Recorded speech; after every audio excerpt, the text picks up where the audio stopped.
Julian Brim nasceu no ano de 1933, né? E por algumas coincidências, nós temos, no ano de 1933, a composição das 4 peças breves de Frank Martin, não é?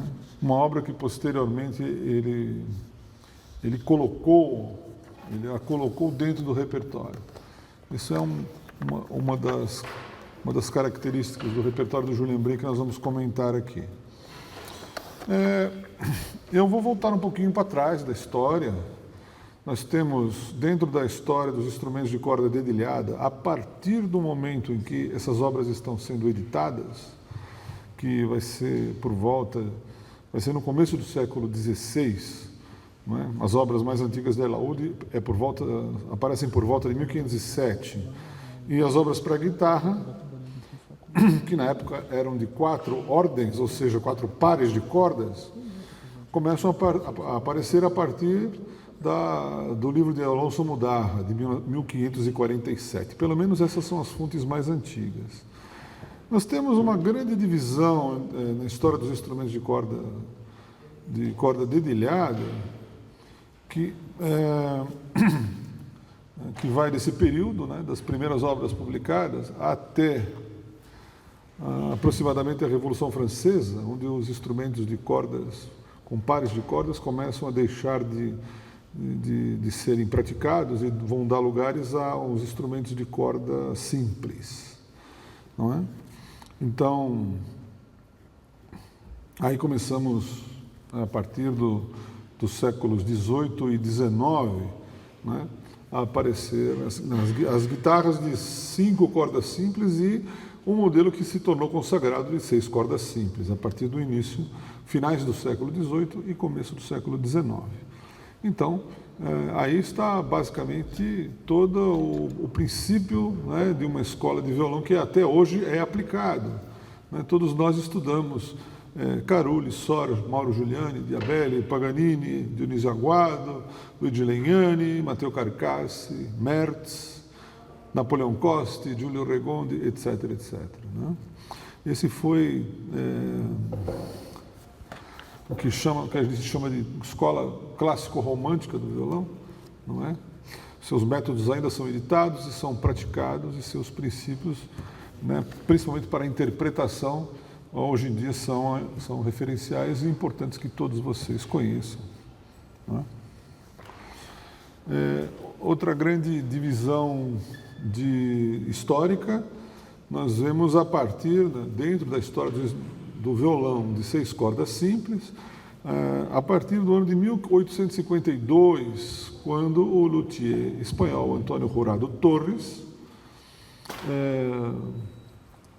começa a construir deu um novo design para o instrumento, né, com dimensões mais estabelecidas e uma nova estrutura dentro do tampo, o barramento, né, do tampo do violão, que ele foi desenvolvendo a partir dos seus antecessores, Benedict e Pagès, Benedict Pernazzi, Pagès e os luthiers da família Panormo, né, estavam pesquisando o barramento interno do tampo do violão. Então, o Torres é fundamental na história do instrumento, a partir de meados do século XIX, né, por essas inovações que deram ao instrumento uma estabilidade maior para afinação, um pouco mais de volume, enfim, e sua ligação com alguns dos mais importantes violonistas e compositores espanhóis do período. Julián Arcas e Francisco Tárrega, que de certa maneira desenvolveram, não é, as suas obras sobre esse modelo de instrumento que pouco a pouco foi se consagrando, não é, e se tornando básico para a história do violão, até hoje, né? A construção de violões tem como base o trabalho de Antônio Jurado Torres, que viveu entre 1817 e 1892. Não é? as crônicas da época, principalmente sobre arcas. Há uma crônica muito interessante publicada no dicionário de Domingo Prat, que mostra que conta o efeito surpreendente das guitarras de Torres numa viagem que Arcas fez à Inglaterra e tocou para a família real, não é? Então, Arcas ainda é um compositor um tanto desconhecido, está sendo agora revelado principalmente pelo luthier, o violonista Stefano Grondona e outros que estão começando a gravar a sua obra. É uma obra de grande importância, né, que começa a ser tocada num determinado tipo de instrumento.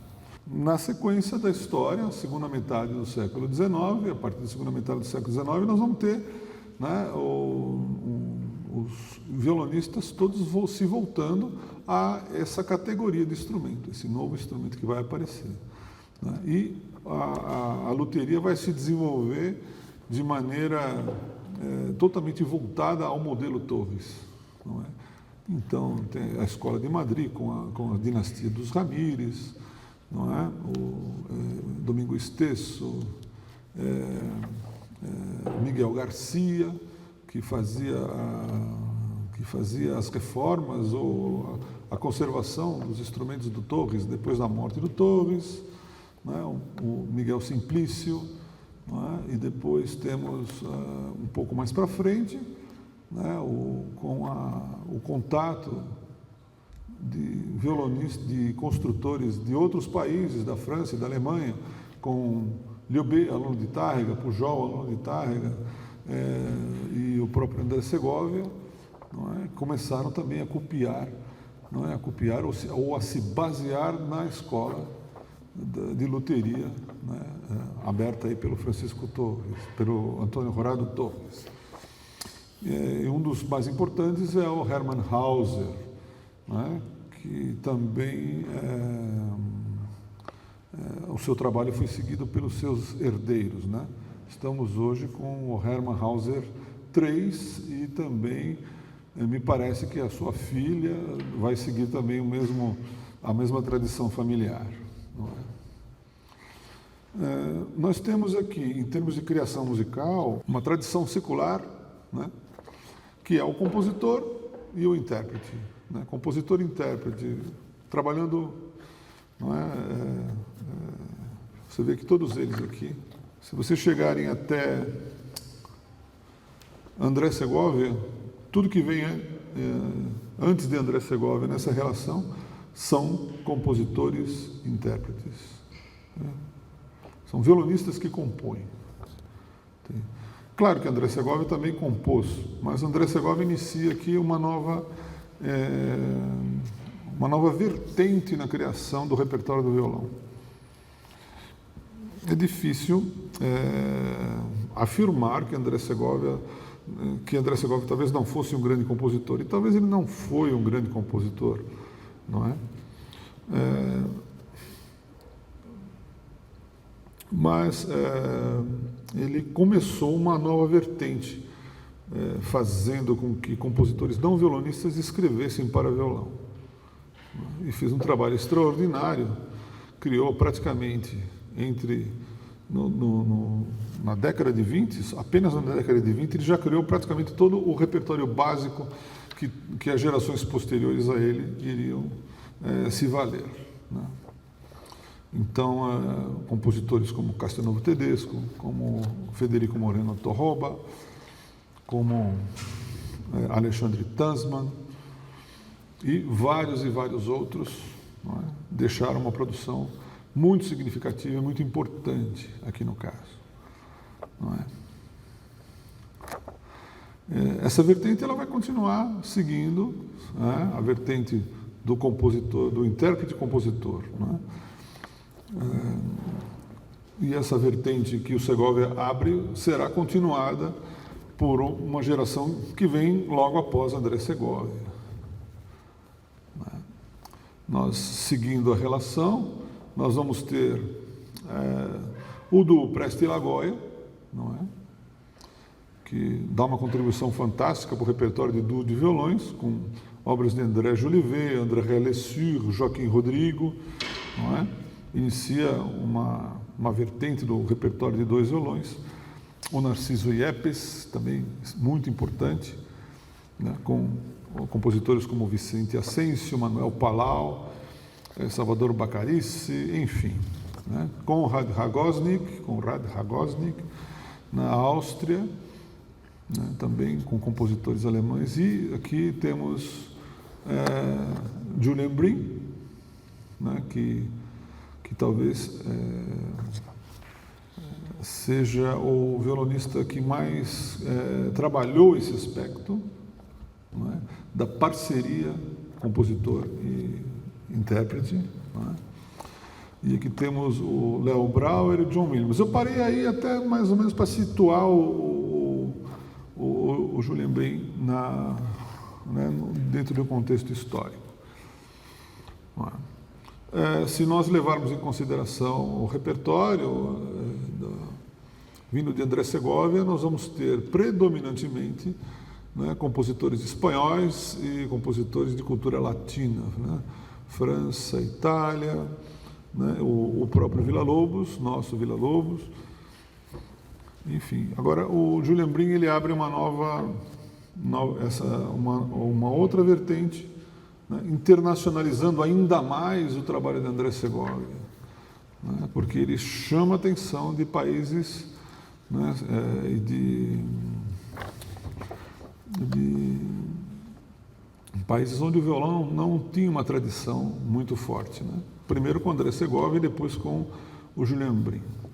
Ou seja, o violão começa a ser explorado dentro de uma nova, em novas culturas, né?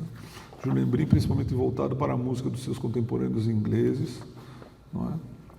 Como a gente vai ver um pouquinho mais para frente.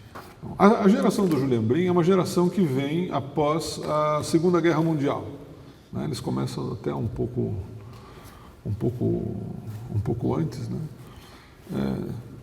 Com a morte de Miguel Leobé em 1938 e com a ascensão da carreira de Segovia, que começa principalmente nos anos 20, não é?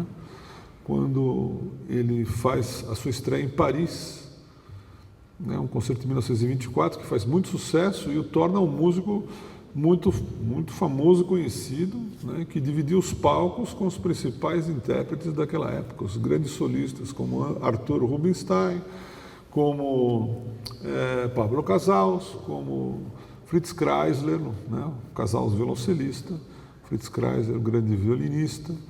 Não é?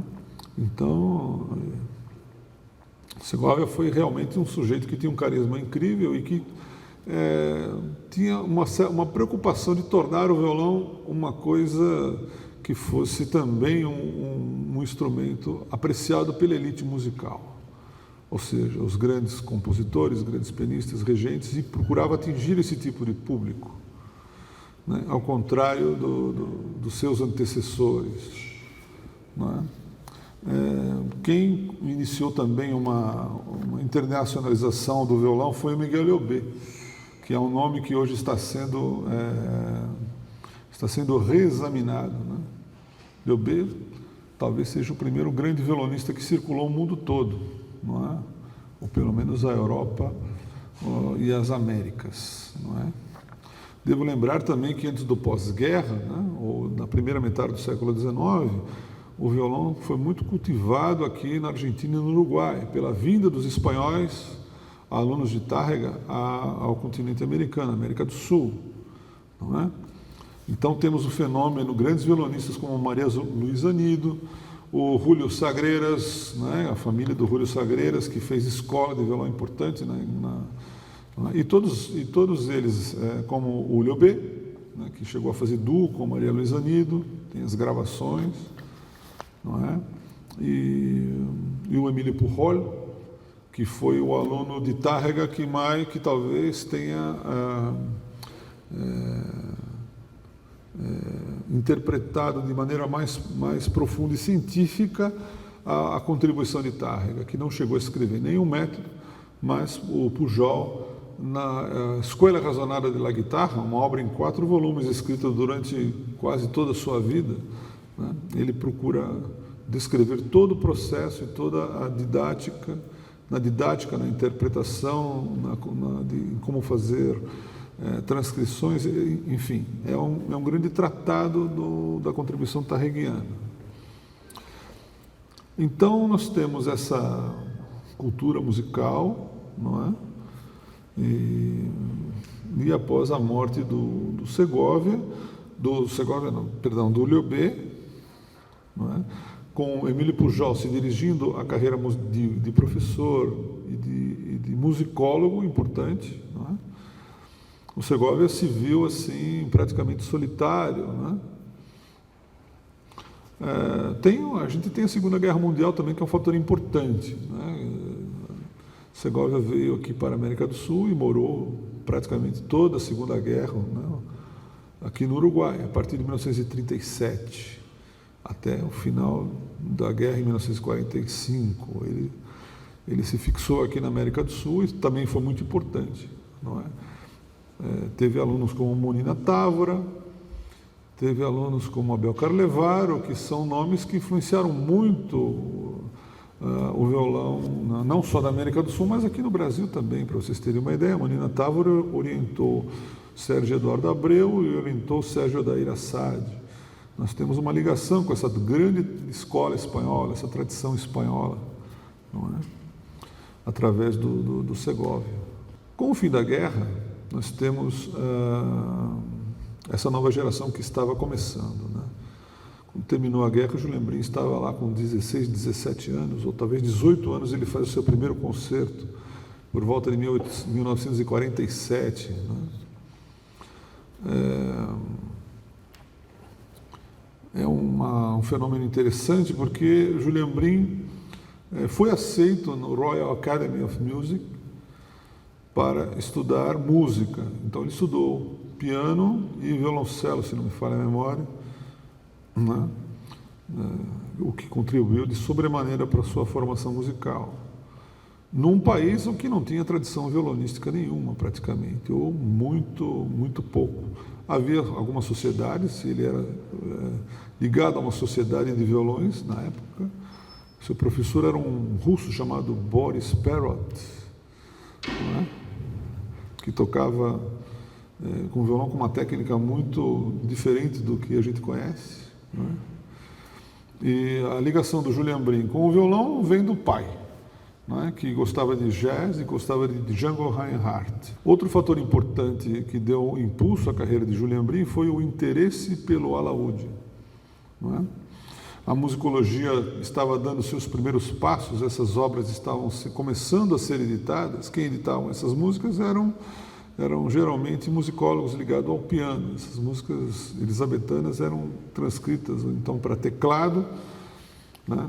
E são velhas edições do Phil Lowes, né? Posteriormente, musicólogos como Diana Poulton, né, e outros começaram a editar essas tablaturas do repertório inglês e revelaram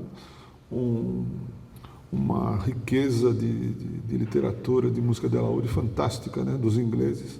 Da mesma forma com que o Pujol revelou para nós os grandes violinistas espanhóis, né, do que eles chamam de siglo de ouro, não é? Que são os Luiz Milan, Luiz Narvaez, Alonso Mudarra, muitos deles familiares de vocês, não é? Vocês conhecem esses autores, principalmente por causa de uma antologia de Emílio Pujol, publicada no ano de 1954. Não é? Mas voltando ao Julian Brim, a ligação do Julian Brim com o alaúde foi muito importante também e o impulsionou a carreira de violão, porque o violão era ainda visto como um instrumento popular, um instrumento sem muito futuro, sem muita cultura, né? Isso desde da decadência, de uma certa decadência do instrumento a partir da segunda metade do século XIX, né? Há muitos relatos sobre o violão, que era um instrumento da preferência, né, de ladrões rapantes, né, como o Emílio Pujol descreve. Enfim, E Julian Brim também abraçou a ideia de virar o violonista após assistir o André Segovia tocar o Concerto de Castelnuovo Tedesco. Não é? Outra coisa, a música de alaúde interessava a elite musical inglesa, interessava se ter alguém que conseguisse reaver isso, né? Então, por exemplo, Julian Brim vai ser conduzido a trabalhar com pessoas importantes e músicos importantes, como é o caso de Peter Pears, o grande tenor ligado a Julian Brim, a Benjamin Britten, que é um compositor dos mais importantes na história da música inglesa e internacional, né, por consequência.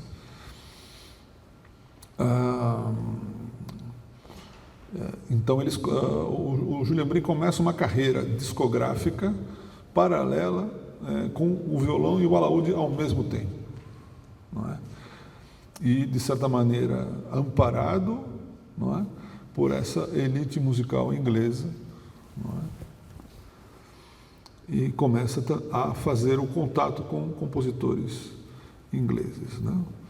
Então, nós temos aqui, na sequência, no final da lista, nós temos o Léo Brouwer e o John Williams, né, que iniciam, vamos dizer que 10 anos após o início da carreira de Julian Brim, inicia-se a carreira de John Williams, né, e o Léo Brouwer como um compositor e violonista ao mesmo tempo. Né. Então, se nós observarmos a discografia do Julian Brim na sua totalidade, eu fiz aqui uma pequena conta, registros em LPs e CDs, nós temos 27 registros fonográficos, entre LPs e CDs, de violão, e 14 de alaúde. Então eu coloquei aqui uma relação dos luthiers, né, dos instrumentos com quem Julian Brim tocou. Então, o segundo, Hermann Hauser, esse desconhecido Edgar Monge, Robert Boucher, Manuel Ramírez, David Rubio, Hermann Hauser I, né, o pai do Hernandes Aguado e José Romanilhos. Alguns outros não foi possível localizar, mas, por exemplo, uma concentração muito grande de gravações em cima de Romanilhos e de Hermann Hauser, né. 14 registros de música de alaúde, quando eu falo registro, seria um LP ou um CD, certo? Apenas um registro de vihuela, de guitarra renascentista e guitarra barroca. Então essa é mais ou menos a totalidade, não é? Recentemente foi lançado aqui pela Sony, pela BBC e pela RCA, não é, uma antologia do violão clássico, de classical guitar, não é? Como diz aqui, de Julian Brim, né? Então a discografia completa da RCA, não só da RCA, mas também da Westminster, que foi o primeiro selo com quem Julian Brim gravou, e nós temos aqui e da BBC, como eu falei, nós temos aqui um legado, vamos dizer, de 40 LPs. E eles fizeram uma coisa interessante, eles reproduziram em cada CD exatamente a capa, não é? Então, é muito interessante. Deixa eu ver aqui. Então, esse é o primeiro LP, né? Deve ser muito conhecido de alguns de vocês essa capa, né? Esse aqui é um registro do início. Antes tem os do Westminster, não é? Então esse é o primeiro disco do Julian Brim. A arte de Julian Brim, uma espécie de um repertório, uma coletânea de repertórios de seleção, vamos dizer assim, né? Um repertório de seleção de várias obras e de vários períodos e autores. Como era muito comum, não é? Dentro da prática da época. Então ele abre aqui com Frescobaldi, uma transcrição de Segovia, depois uma sonata de Matteo Albéniz, um arranjo do Pujol, e aí ele vai colocando 2 sonatas de Scarlatti, uma transcrição dele, outra de André Segovia, depois vem 2 sonatas de Cimarosa, transcrições próprias, depois uma obra de Lennox Berkeley, a Sonatina de Lennox Berkeley, que nós ouvimos no concerto de Jorge Caballero, uma obra escrita para Julian Brim, uma obra de 1956, se não me falha a memória. Depois temos Em Los Trigales, de Joaquim Rodrigo, uma obra escrita no ano de 38, uma Pavana pour un enfant de Funt, de Ravel, transcrição de Julian Brim, e Albert Roussel, Segovia, Opus 29, obra dedicada a André Segovia. No segundo LP, ele grava o concerto de Mauro Giuliani e o concerto de Malcolm Arnold. Praticamente das primeiras gravações do concerto de Mauro Giuliani, não sei dizer se foi a primeira ou não, porque temos a gravação de Alírio Dias também, que deve ser dessa época, e a primeira gravação do concerto de Malcolm Arnold dedicado ao Julian Brim. Uma produção de 1959, não é? Então veja como o repertório de André Segovia, nesse início da carreira de Julian Brim, está sempre muito presente. Depois disso, os 2 LPs que ele lançou na sequência foram 2 LPs de música de alaúde, uma de música inglesa, não é? Dois LPs de música inglesa de alaúde. The Golden Age of English Lute Music e o outro, An Evening of Elizabethan Music. Então, são obras de Johnson, Cutting, Dowland, Rossetter, Thomas Morley, Anthony Holborn, os grandes alaudistas. Depois, nós temos uma sequência que tem Popular Classics for Spanish Guitar. Então, Villa-Lobos, estudo número 1 e número 11. Torroba, Federico Moreno Torroba, Madronhos, repertório segoviano. Joaquim Turina, Homenagem a Tárrega, repertório segoviano. Novamente Villa-Lobos, prelúdio número 4. Depois, obras da suíte espanhola de Albéniz, transcrições de Julian Brim. Granada e Astúrias, a homenagem a Debussy, a obra que dá início à tradição do compositor não intérprete, em 1920, um arranjo de canção popular catalão de Ilhobé e o fandanguilho de Turina. Desse repertório segoviano, estudo número 11, Segovia nunca havia gravado. Homenagem à Tárrega de Turina, também Segovia nunca havia gravado ou tocado, pelo que consta. Apenas o fandanguilho de Turina. Então, Julian Brim, já desde o início na sua discografia, já procurava gravar obras diversificadas, né?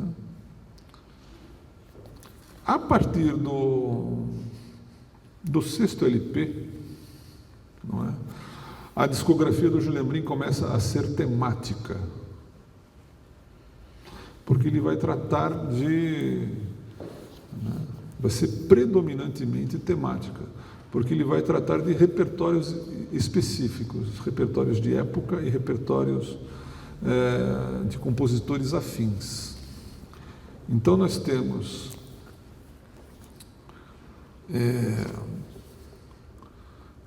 aqui um LP, música para voz e violão, de compositores ingleses, junto com Peter Pears. Então, Songs from the Chinese e Folk Songs Arrangements de Benjamin Britten.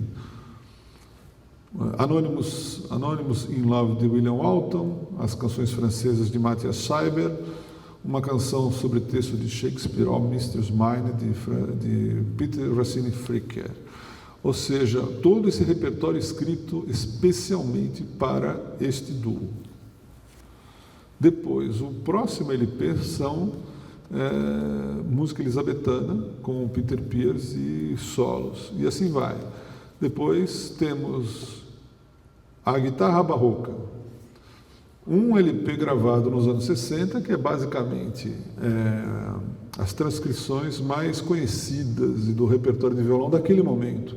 Então, são Gaspar Sanz, Bach, tocando o prelúdio em Dó menor, 999, e a fuga em Sol menor, PWV 1000.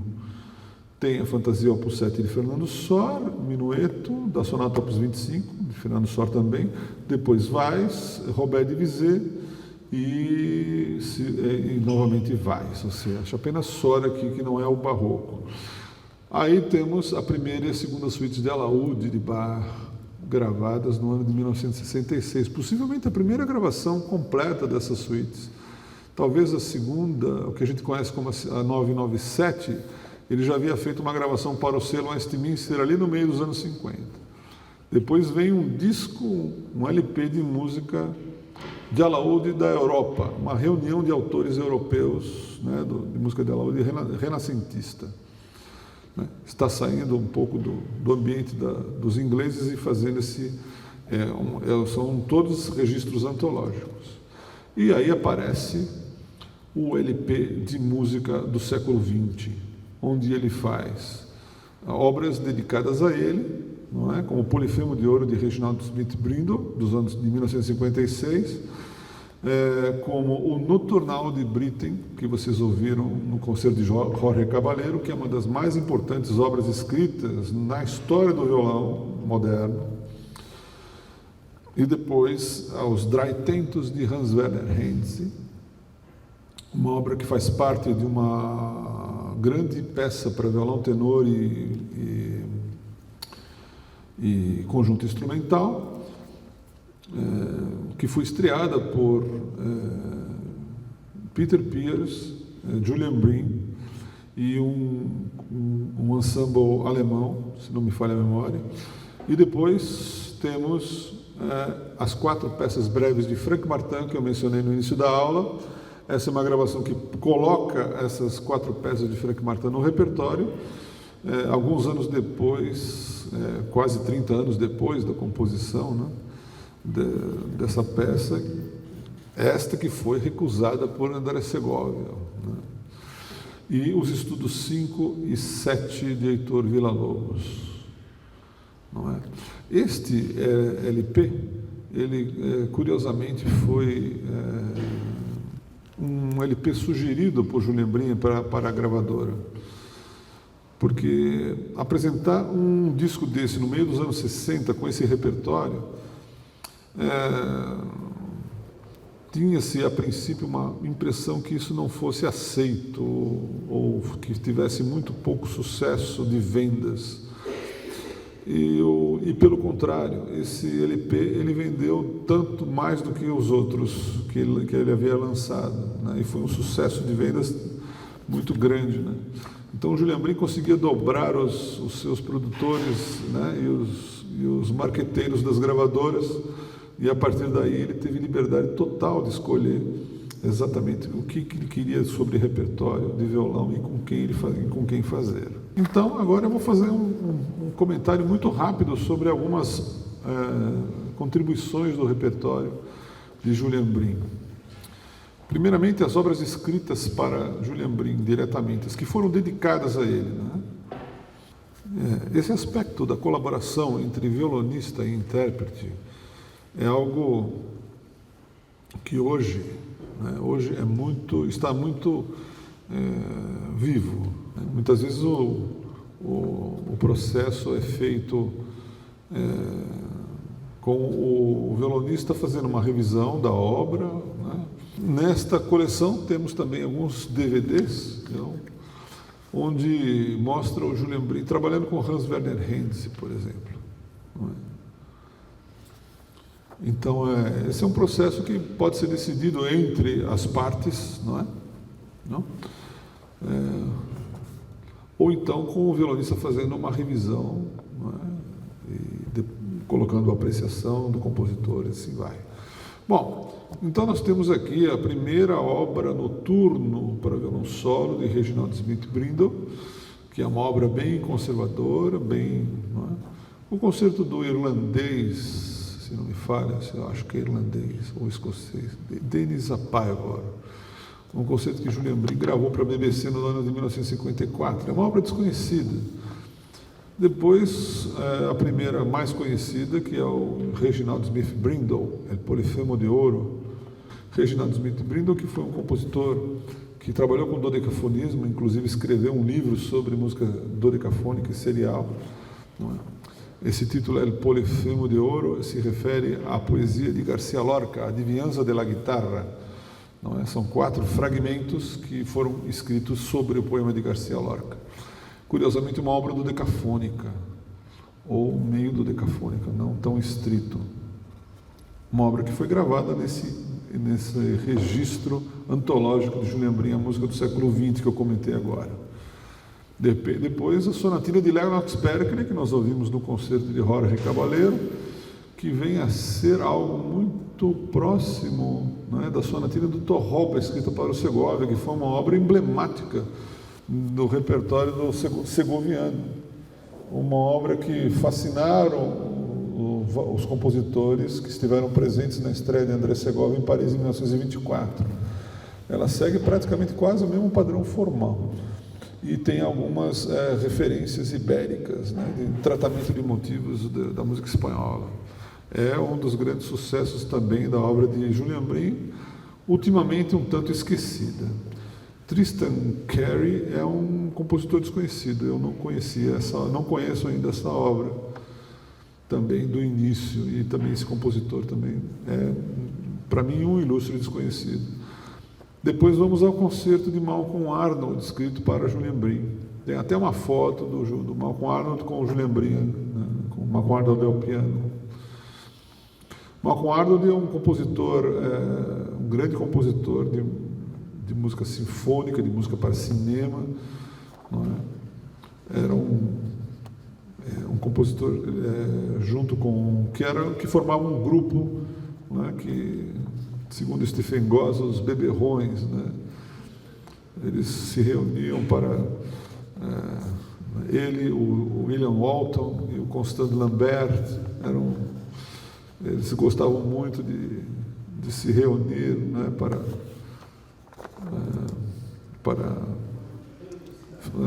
para festas e tudo mais, enquanto o grupo de Britten, Tippett, já eram mais reservados, vamos dizer assim.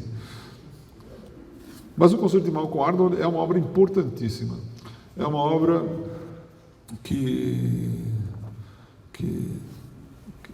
dá uma outra atmosfera para a música, para esse tipo de formação. Antes disso, nós temos um predomínio dos concertos segovianos e do concerto de Aranjuez, não é? Então, sai um pouco fora dessa música de nacionalismo espanhol e latino-americano, não é? É um tipo neoclassicismo, né? E, em particular, o segundo movimento, que tem uma citação importante, que tem uma homenagem importante a Django Reinhardt, que é um jazzista que Malcolm Arnold e Julian Brim apreciavam muito.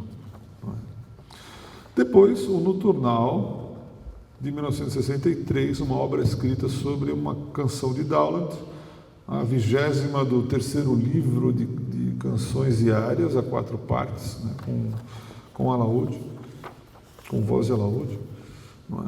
Onde ele faz uma espécie de tema de variações invertido. Não? Esse sim é um grande marco na história do instrumento, que põe o instrumento dentro da música contemporânea da época, não é? E também que vai servir de inspiração também para os seus contemporâneos ingleses. Richard Rodney Bennett, né, os improvisos. Bennett vai escrever ainda mais para frente, um pouquinho mais para frente, um espetacular concerto para violão e orquestra. Não é? Bennett escrevia também música para cinema. E é curioso que a música de Rodney Bennett tem um lado jazzístico. Ele era um grande pianista de jazz, mas ele escrevia música dodecafônica, música serial, estudou com Pierre Boulez, né? E esse concerto ele tem um certo clima latino-americano no uso da percussão, mas é um dodecafonismo bem estrito, né? E é um concerto de câmara. Vocês precisam ter um grupo de câmara muito especializado, com músicos de altíssimo nível para tocar uma obra como essa. Depois, Tom Eastwood, também um compositor de óperas, né? Tom Eastwood é casado com uma brasileira, inclusive escreveu uma peça para oboe e violão chamada O Irapuru. A Balada Fantasy é uma obra esquecida hoje em dia, né? Ela foi estreada por Julian Brim, infelizmente ela não foi gravada pelo Julian Brim. Eu tive a felicidade de ver o Sérgio Abreu tocar essa obra e no Seminário Internacional de Violão em Porto Alegre, foi de grande impacto. É um estilo, é uma peça bem romântica, lembra até um pouco Rachmaninoff em alguns aspectos.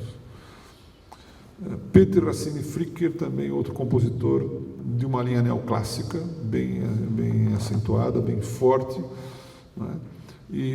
Mas com toques de música hispânica, né? O título Passeio é uma forma popular de poesia e de música espanhola.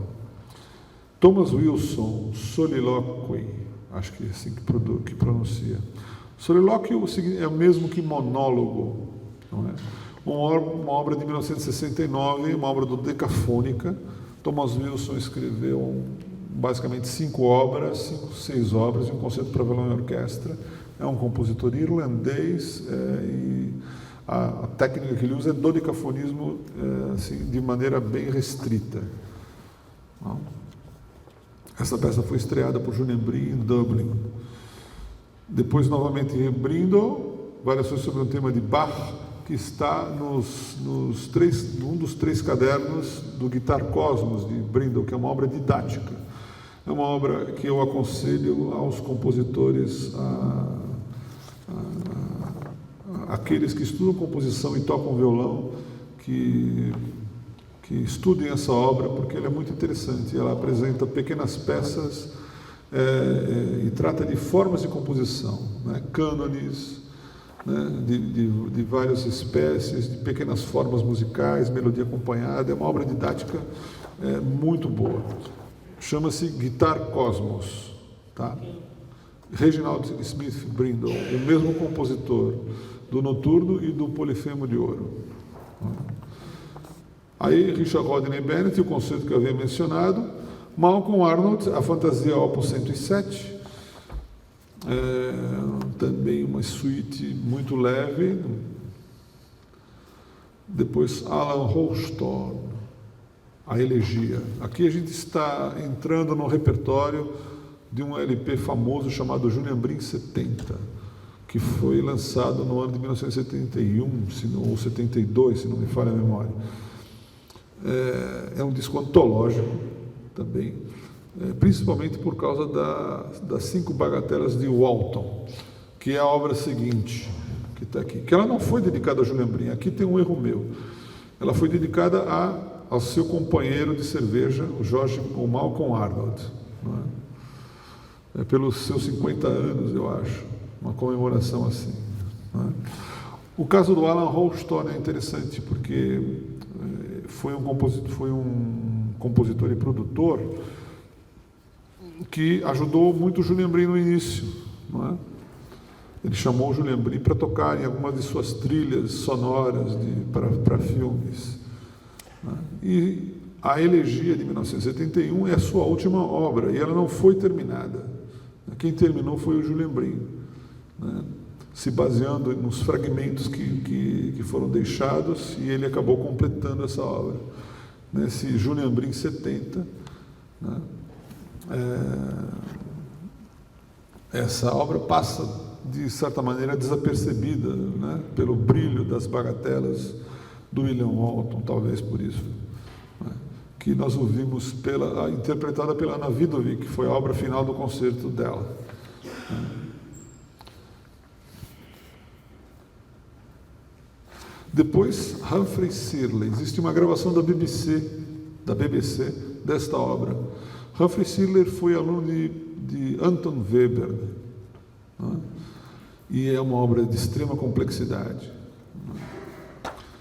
Ligada ao serialismo, né? Lennox Berkeley, novamente, o concerto para violão, de 1974, também um estilo neoclássico. importante afirmar que tem um grande compositor brasileiro que estudou com Lennox Berkeley, que foi Dino Krieger, né? que faz esse ano 85 anos de idade. O Dino Krieger conta que com Lennox Berkeley ele se aprofundou no estudo da obra de Bach, né?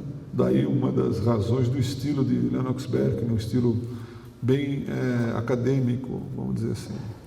Hans Werner Henze, Royal Winter Music, a primeira sonata de 1976 sobre os personagens shakespearianos, não é? Então é uma obra vasta, grande, ela dura meia hora ou mais de meia hora, de extrema complexidade e usando uma mescla de técnicas de composição que vai do neoclassicismo ao serialismo integral, vamos dizer assim. Não é? Esta obra costuma hoje ser tocada juntamente com declamação de textos, desses textos e dessas referências poéticas que o Henze nos apresenta. Não é? Então, essa é outro grande contribuição do repertório de Julian Brim. Ele estreou essa obra praticamente no mesmo ano da composição, se não me falha a memória agora, juntamente com os estudos de Villa-Lobos. Então ele fazia na primeira parte os estudos de Villa-Lobos e depois essa obra de Henze, que é das coisas mais difíceis de se tocar no violão. Gael Swain é um ilustre desconhecido. Esta obra está publicada numa revista de música, acho que numa Guitar Review. Peter Maxwell Davies, também outro compositor importante. Hill Roads é uma obra serial e de modulação rítmica dentro da característica da música de Elliott Carter. Peter Maxwell Davies tem uma obra imensa e ainda é muito ativo. Michael Berkeley é filho de Lennox Berkeley, segue também uma estética neoclássica bem acentuada. Aqui a sonata de Richard Rodney Bennett, que já havíamos conversado sobre o concerto, não é? Também outro monumento das grandes obras do repertório de Julian Brim, e uma obra serial. Michael Tippett, também outro inglês importante ligado ao grupo de Benjamin Britten, The Blue Guitar, baseado em poemas sobre um famoso quadro de Pablo Picasso, né? O velho guitarrista em azul, né? Depois tem aqui Concerto Lírico de Léo Brauer, que nós vamos ouvir no último concerto, né? É a primeira obra escrita de Léo Brauer para Julian Brim. Estamos saindo aqui do ambiente inglês, né? É o único compositor latino-americano que escreveu para Julian Brim que eu conheço, é o Léo Brauer. Depois Toru Takemitsu, All in Twilight. Julian Brim não só gravou essa obra e executou por muitas vezes, mas também uma obra para violão e orquestra de Takemitsu, To the Age of a Dream, né? Gravado com Simon Rattle.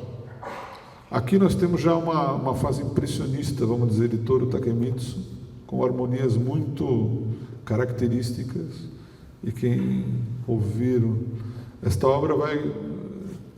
obra entra muito no ouvido pela atmosfera harmônica, e depois é muito fácil detectar esse estilo de Takemitsu.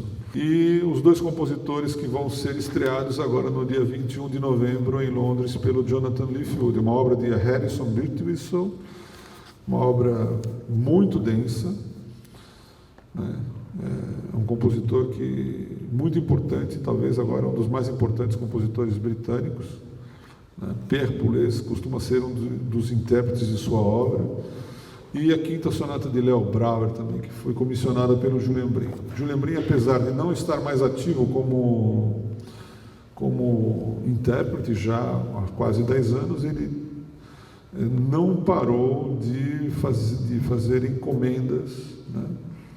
através do que a gente conhece hoje como The Julian Brim Trust. São investimentos que o Julian Brim faz de comissionamento de obras para compositores importantes, e ele escolhe seus intérpretes. Um deles é o Jonathan, que estará hoje tocando à noite para nós.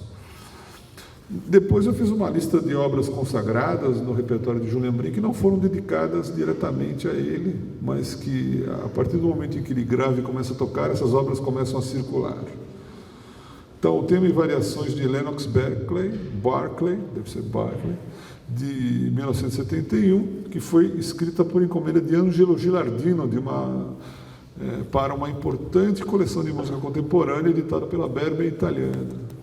Roberto Gerhardt foi aluno de Schoenberg e de Granados, um compositor catalão que, depois da Guerra Civil Espanhola, se radicou na Inglaterra e escreveu para violão alguma música para cinema, um grande ciclo de canções, e esta, eu não coloquei o nome aí, é Fantasia, de Roberto Gerhardt, está faltando aí na... Depois os Drei Tentos, de Hans Werner Henze, que é do Kammermusik 1958, que eu havia comentado, né? São espécies de interlúdios, né, dessa obra para violão, tenor e conjunto de câmara, que acabaram se tornando muito conhecidas e muito gravadas. É uma das obras mais gravadas de Hans Werner Henze, são esses Drei Tentos, que acabaram se tornando uma espécie de ciclo, pequeno ciclo. As 4 peças breves de Frank Martin, né, que foi gravado naquele LP que eu comentei. É uma obra muito curiosa, muito eclética, com vários estilos. A minha observação sobre o Frank Martin, um compositor suíço, né? A Suíça ali está no meio da França. No meio da França, está entre a França, a Alemanha, a Áustria, Itália embaixo. E nessas 4 peças breves de Frank Martin, a gente nota um neoclassicismo forte no segundo movimento, e um ameaço de um uso de técnica dodecafônica. Enfim, é uma obra muito importante. Ela também foi gravada por um grande violonista espanhol, discípulo de Pujol, que foi Alberto Ponce também, que fez uma gravação que chamou a atenção dessa obra. Mas a de Julian Brim é uma gravação que realmente mostra a obra,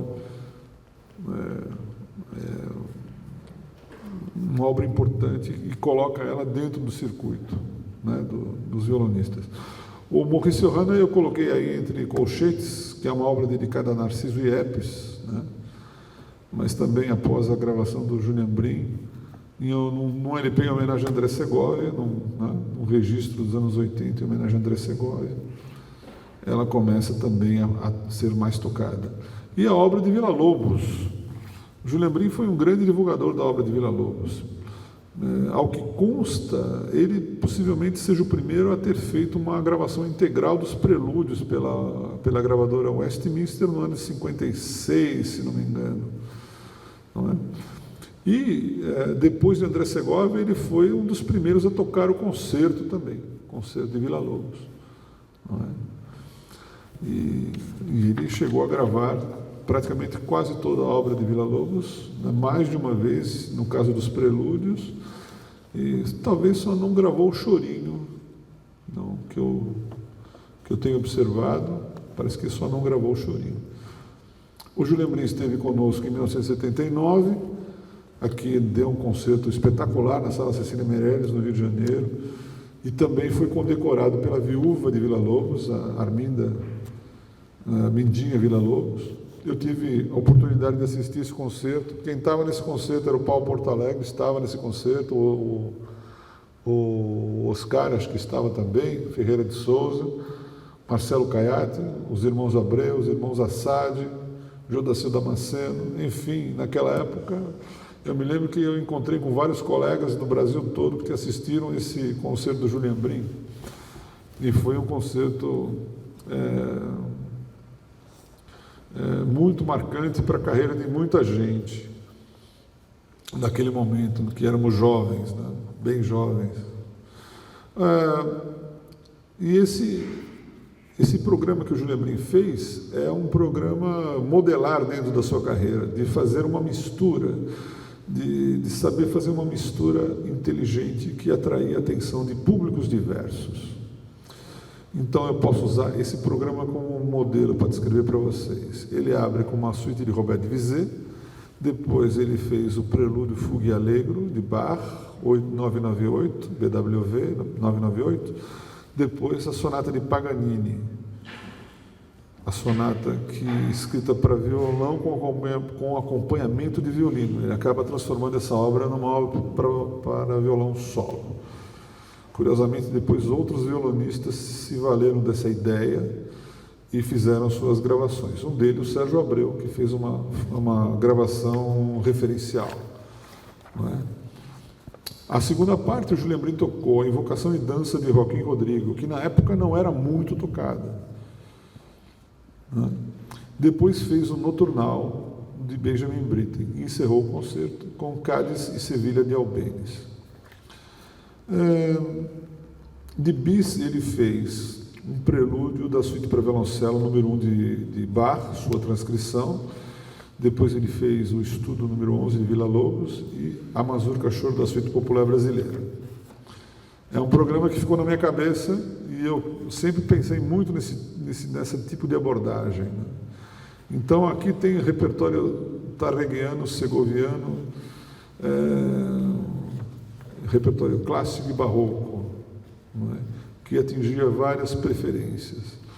E se vocês observarem no livro de Graham Wade, que é um livro biográfico sobre Julian Brim, uma das partes importantes desse livro é a mostragem de programas de Julian Brim de várias épocas, que esse padrão é um padrão predominante e bem interessante.